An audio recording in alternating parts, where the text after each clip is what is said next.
The harmonic cognition hall was never silent. Even when empty, it pulsed with unseen forces, time folds, probability echoes, and quantum resonance bleeding through the reinforced walls. For most species, simply standing inside caused headaches, vertigo, or uncontrollable tremors.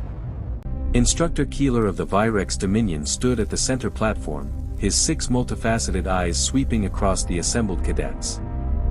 47 recruits. 46 elite minds drawn from the most advanced civilizations in known space. And 1 human.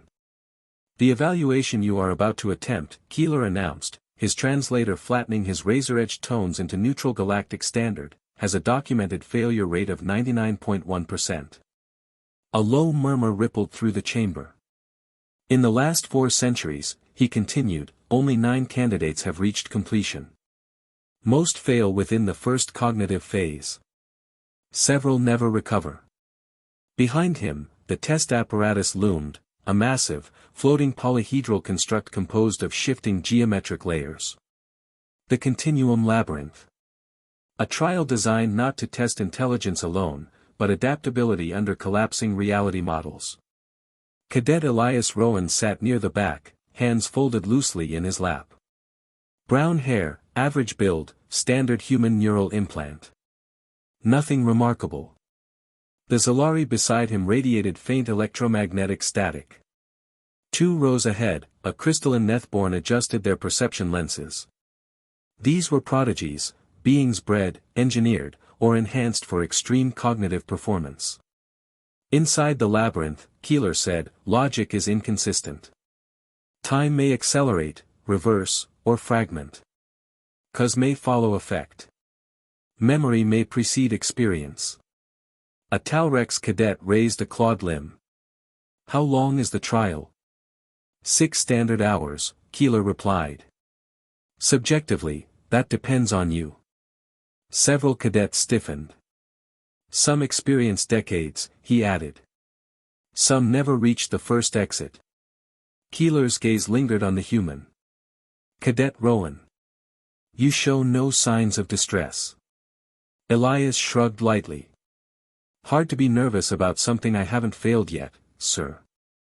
A few cadets glanced back at him, confused. Keeler felt a flicker of irritation.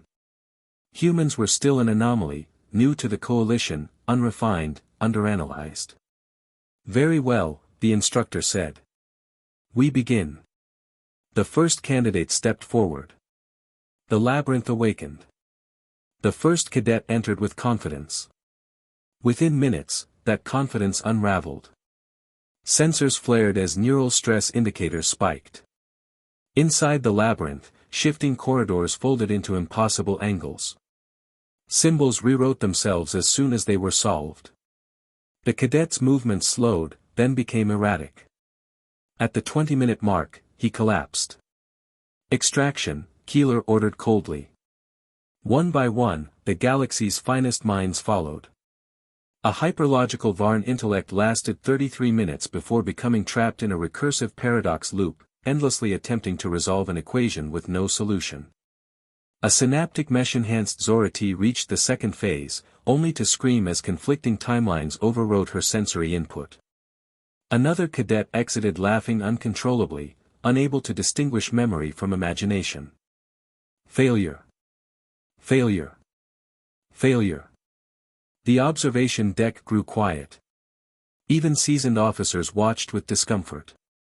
The labyrinth was doing exactly what it was designed to do, exposing the limits of cognition. After 3 hours, 37 cadets had attempted the trial. 37 had failed.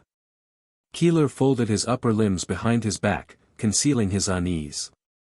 The statistics were holding. As expected. His gaze returned to the human. Cadet Rowan remained relaxed, almost bored. He stretched his shoulders as if preparing for light exercise. You are the final candidate, Keeler said. You may withdraw. Elias stood. I'll try. No bravado. No hesitation. That unsettled Keeler more than fear ever could. The human stepped into the labyrinth. The construct sealed, reality warping inward. The displays lit up. Immediately, anomalies appeared. Rowan encountered a temporal acceleration field, where most candidates froze, overwhelmed by cascading information. Instead, he adjusted his movements, solving problems faster as time sped up around him. "He's compensating," an aide whispered. Then came temporal inversion. Rowan laughed. Actual laughter. He stopped treating cause and effect as fixed, navigating outcomes before triggers, solutions before questions. "This is incorrect," Keeler muttered. The human entered a convergence zone where multiple contradictory paths existed simultaneously. Instead of choosing one, he followed all of them. Neural activity spiked, not chaotically, but rhythmically. Adaptive patterning. Rapid compartmentalization. The labyrinth responded, and yielded. Minutes passed. Then, completion signal detected, the system announced. Keeler's breath caught. 12 minutes. The labyrinth disengaged. Cadet Elias Rowan stepped out, barely winded. "That was fun," he said. "You could probably make Section 4 harder. It collapses too cleanly if you stop assuming linear progression." No one spoke. Keeler stared at the human, all 6 eyes struggling to reconcile the data flooding his perception. "That trial has shattered war tacticians and quantum savants." Elias nodded. "Yeah. I can see why." "How?" Keeler demanded. "Did you maintain cognitive stability?" Elias considered. "Humans grow up juggling contradictions. We live with uncertainty. Stress. Incomplete information. Our brains are kind of built for mess. That cognitive load should have overwhelmed you."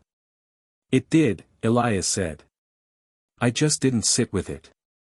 Keeler felt something unfamiliar tighten within him. Fear.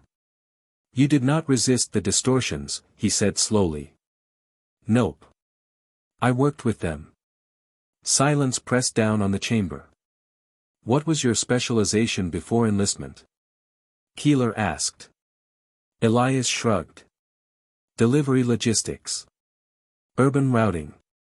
High-pressure environments." "You were a strategist?" "Pizza delivery," Elias clarified. The chamber froze. A human with no elite enhancements had surpassed every engineered prodigy in minutes. Keeler finally understood. This was not an anomaly. This was baseline humanity. After the cadets were dismissed, Keeler remained alone in the observation chamber, replaying the data. Humans did not excel because they were smarter. They excelled because they adapted faster than reality could destabilize them. Their world demanded it. A planet of predators, disasters, contradictions, and constant uncertainty had forged minds that treated chaos as normal. When the coalition integrated humanity, it believed it was gaining another species. It was wrong. It had invited a paradigm shift. Weeks later, the Continuum Labyrinth was reclassified. Difficulty recalibration was ordered. Human cognitive models were added to classified threat assessments. And somewhere aboard the station, Cadet Elias Rowan searched for a food vendor, wondering if alien pizza tasted anything like home. The galaxy would soon learn. You do not design an impossible test. For a species raised by impossibility. For humans. Unbeatable just means untested. And terror? That's just another problem to solve.